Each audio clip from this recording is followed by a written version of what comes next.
आईपीआरपी की नौकरी कैसे मिलेगी, कहाँ आवेदन करना होगा, क्या कार्य करना होगा और आईपीआरपी की नौकरी में कितना मानदेय मिलेगा इत्यादि की जानकारी हम आज के वीडियो में आप सबको बताएंगे। तो दीदी वीडियो को पूरा देखिएगा। इस आईपीआरपी की नौकरी केवल स्वयं सहायता समूह की महिलाओं के लिए ही है। हाँ दीदी, आईपीआरपी की नौकरी केवल स्वयं सहायता समूह की महिलाओं के लिए ही है। इसमें अन्य महिला आवेदन नहीं कर सकती हैं।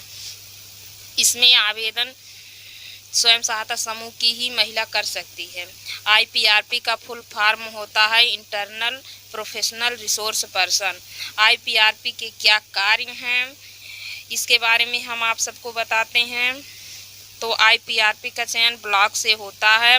आईपीआरपी दीदी जो ब्लॉक पे ब्लॉक मिशन मैनेजर होते हैं उनके निर्देशानुसार उनको कार्य करना होता है। आईपीआरपी का कार्य होता है क्लस्टर की देखभाल करना। जैसे क्लस्टर का मतलब हम आपको बताते हैं दीदी, जैसे एक ब्लॉक में 4 क्लस्टर बनते हैं तो क्लस्टर किसे कहते हैं। तो पहले आप समझिए, देखिए पहले समूह बनता है, उसके बाद ग्राम संगठन बनता है, उसके बाद क्लस्टर बनता है जिसको कहते हैं सीएलएफ, क्लस्टर लेवल फेडरेशन, संकुल स्तरीय संघ।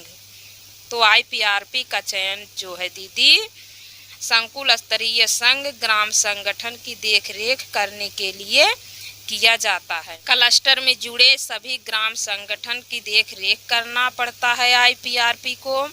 हाँ दीदी, आपके सीएलएफ में जितने ग्राम संगठन जुड़े हैं सभी ग्राम संगठन की देखरेख करना, सभी ग्राम संगठन का खाता खुलवाना, सभी ग्राम संगठन को जो है फंड पहुंचाना, ग्राम संगठन में जो भी निधि आती है सभी निधि को उपलब्ध करवाना, ग्राम संगठन एवं सीएलएफ में जितने भी पदाधिकारी होते हैं, जितने कैडर्स होते हैं, सब कैडर्स की देखरेख करना, उनकी मासिक समीक्षा बैठक करवाना, पदाधिकारियों का जो है समीक्षा बैठक करवाना, अध्यक्ष सचिव कोषाध्यक्ष का, और कैडर्स जैसे समूह सखी हुई, बीसी सखी हुई, बैंक सखी हुई, ग्राम संगठन book keeper, CLF book keeper, कृषि सखी, पशु सखी, आईसीआरपी, सभी दीदी का जो है सभी कैडर्स का जो है समीक्षा बैठक करवाना, इनके मानदेय का फॉर्मेट भरवाना,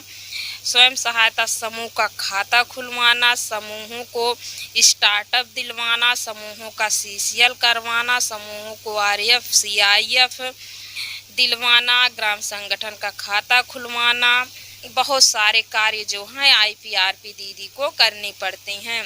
और केंद्र सरकार राज्य सरकार के द्वारा जो भी योजनाएं चलाई जाती हैं, जो भी योजनाएं आती हैं, सभी योजनाओं को समूह ग्राम संगठन सीएलएफ तक पहुंचाना, जानकारी देना, समूह ग्राम संगठन सीएलएफ का मासिक प्रतिवेदन तैयार करवाना। हाँ दीदी, आईपीआरपी का काम होता है समूह ग्राम संगठन सीएलएफ का मासिक प्रतिवेदन तैयार करवाना, प्रतिमाह प्राप्ति भुगतान तैयार करवाना।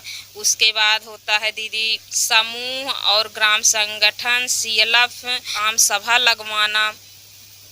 आखिरी साल में जो है आम सभा लगवाया जाता है, तो ये भी आईपीआरपी का ही काम होता है। इतने सारे कार्य जो है आईपीआरपी दीदी को करने पड़ते हैं। आईपीआरपी दीदी ब्लॉक मिशन मैनेजर के निर्देशानुसार कार्य करती हैं और अपना रिपोर्ट तैयार करती हैं।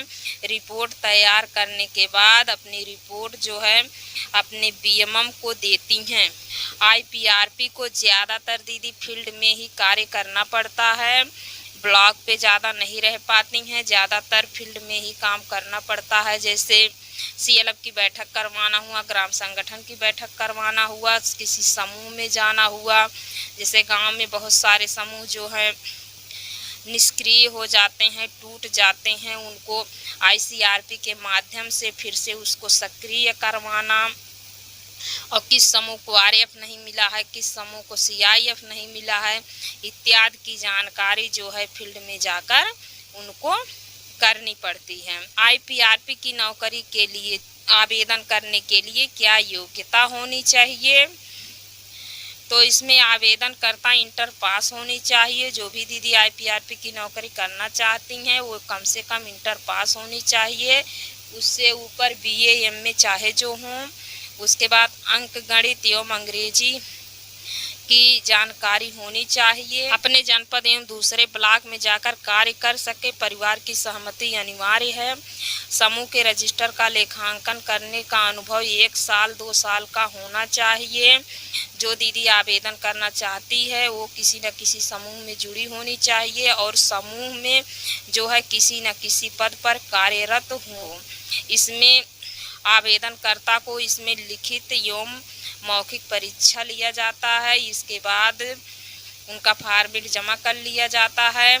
9 दिन का फॉर्मेट जमा कर लिया जाता है। इसके बाद जो है जब उनका सिलेक्शन IPRP में हो जाता है तो उनको फ़ोन के द्वारा सूचित किया जाता है या ब्लॉक के बाहर लिस्ट लगा दी जाती है। सभी लोग जाके अपना अपना देख सकती हैं। उसके बाद 10 दिन का प्रशिक्षण दूसरे ज़िले में करवाया जाता है।